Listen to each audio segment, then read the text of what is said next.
On the 6th of February, 7.8 and 7.6 magnitude quakes struck Turkey and Syria within hours of each other. The quakes, among the most devastating and deadliest in recent history, have claimed over 25,000 lives. Hundreds of thousands more have been left homeless and short of food in often sub-zero winter conditions. The earthquakes have left Turkey's Erdogan vulnerable. In neighbouring Syria, though, President Assad is sensing a chance for the warhead nation to exit international isolation. Turkish strongman Recep Tayyip Erdogan is looking to extend his rule into a third decade. The earthquakes could change the political equation. After 20 years in power, Erdogan's future is on the line. Survivors have complained about the insufficient rescuers and humanitarian aid delivered in the first days of Turkey's biggest disaster in nearly a century. For the first time on Friday, the Turkish president said that his government's search and rescue effort did not go as quickly as planned. Despite the fact that we have gathered perhaps one of the largest search and rescue teams to the region with more than 141,000 members, unfortunately it is a fact that we have not been able to respond as fast as we hoped.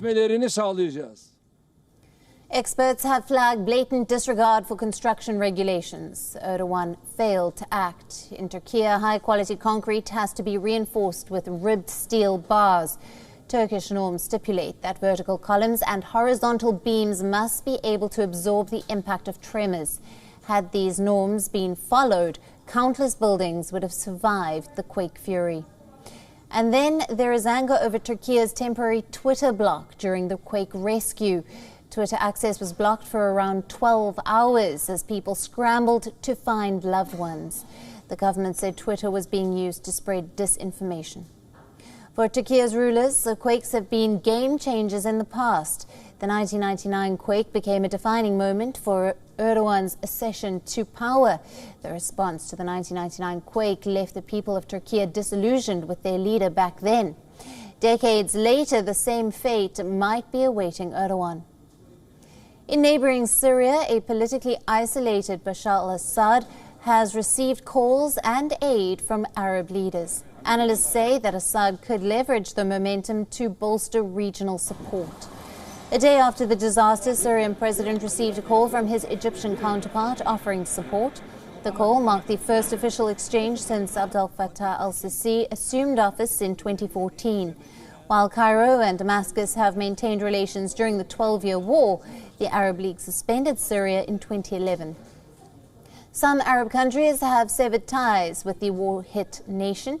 The ruler of Bahrain, which re-established diplomatic relations with Syria in 2018, also called Assad. It was their first official conversation in more than a decade. Abu Dhabi is spearheading the regional relief efforts. Remember, the United Arab Emirates was the first Gulf country to normalize ties with the Assad regime after years of boycott. Lebanon, which has adopted a policy of dissociation, sent its first high-level official delegation to Damascus since the start of the conflict. Saudi Arabia, which severed ties with the Assad regime in 2012 and had backed Syrian rebels in the earlier stages of the war, has pledged aid. Qatar, accused of funding rebels, has also swiftly pledged assistance despite no formal ties. The quake could strengthen Syria's ties with the rebel-backer Turkey, which warmed in the months leading up to the quake. Assad has long branded the bloody conflict as a ploy by Western states. The Syrian government blames sanctions for a spiraling economic crisis. Western nations are not keen on dealing with the Assad regime, but that has not stopped outreach efforts. Now, will Syria return to the international stage? Now, for more on this, we are being joined by Yusuf Erim, editor-at-large of TRT World from Istanbul. Thank you for being with us. Now, what is the situation on the ground right now?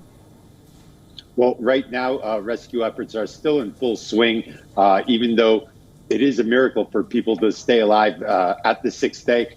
There's still been a lot of people being pulled from the rubble since the morning, and rescue efforts will probably continue for 1 or 2 days before the full concentration is shifted towards the relief, recovery, and the cleanup efforts that we're going to see in the upcoming days, but also dealing with the immediate needs of survivors, finding them that temporary shelter, food, finances, clothing. These are all very important. The Turkish president has pledged everyone will have their houses rebuilt within a 1 year time. So a very ambitious project by him as well. He's been visiting the 10 provinces, giving speeches at every one of the earthquake hit major cities. So this right now is the situation on the ground, but the death toll inside Turkey alone, almost at 22,000. That number could double in the coming days and weeks. Now, in the case of Turkey, Erdogan has admitted shortcomings in his government's initial relief response to get aid to the people. He also came to power decades ago following another disaster where the previous government had failed. Do you think at this time it will go against him in the upcoming elections? Well, first of all, we need to consider that this is an unprecedented event. Turkey has never seen an earthquake like this. So an unprecedented event needs an unprecedented response and an unprecedented recovery period. Now, again, he's admitted that there has been shortcomings. It hasn't been easy. It was winter. There's a lot of snow. Roads were covered. The earthquake stretched across an area as big as Bulgaria. So you have finite resources. You can't meet the needs of such a large area so quickly. I mean, within 1 minute of time, most likely 50,000 people died, and most likely 1 to 2 million people were left homeless. So I think after the initial reaction of anger and confusion, I think as time goes by, people will understand that this was unprecedented. But again, there will be some people who remain angry. So the Turkish president has to communicate really well. How will this impact elections? Well, first of all, he needs to be able to set forth very concrete policies and communicate them very, very well. But the polls we saw before this earthquake, they're all irrelevant right now. Everyone has a clean slate. Everyone starts from zero right now. And the next 3 months, the next 4 months will be very, very telling. But we also need to consider the fact that what are we going to do with these 1 to 2 million homeless people? How are they going to be registered for elections? Is there going to be election? That's probably going to be a question that's going to be asked in the next 2 to 3 months. And it's going to be a big domestic conversation. Can the integrity of election be secured with this many homeless, this much destroyed? So right now, as I said, it's a fresh start for every political party going forward. But I think nobody's concentrating on campaigning right now. Right now, everyone's concentrating on recovery. Absolutely. And with Syria, do you think that Assad senses a chance to exit international isolation? And will Syria return to the international stage following the new interactions and engagements following this devastating quake? Well, this has been an opportunity for Assad to engage diplomatically with a couple countries, engage diplomatically with the United Nations. Much of the aid has been going to the Assad regime when actually in reality the areas hit by the earthquake have been in opposition-held territory on the other side of the Turkish border. This morning, 14 trucks of aid from the United Nations went past the Bab al-Hawa crossing to the other side, to the Syrian side. But that's just so little. Much of the aid going to the Assad regime has been used in regime-held areas, which have been much lighter hit. There are areas affected in regime-held areas, but the opposition-held areas, unfortunately, much, much more affected. But Assad will definitely use this. He'll use this to engage with many different countries, and he'll use this as an opening. So for him, it's a bonus. For the regime-held areas, definitely very, very tough situation going forward. Thousands dead, probably many, many more in the coming days as the White Helmets and other groups in the north dig through the rubble and see and wrap and heal their own wounds.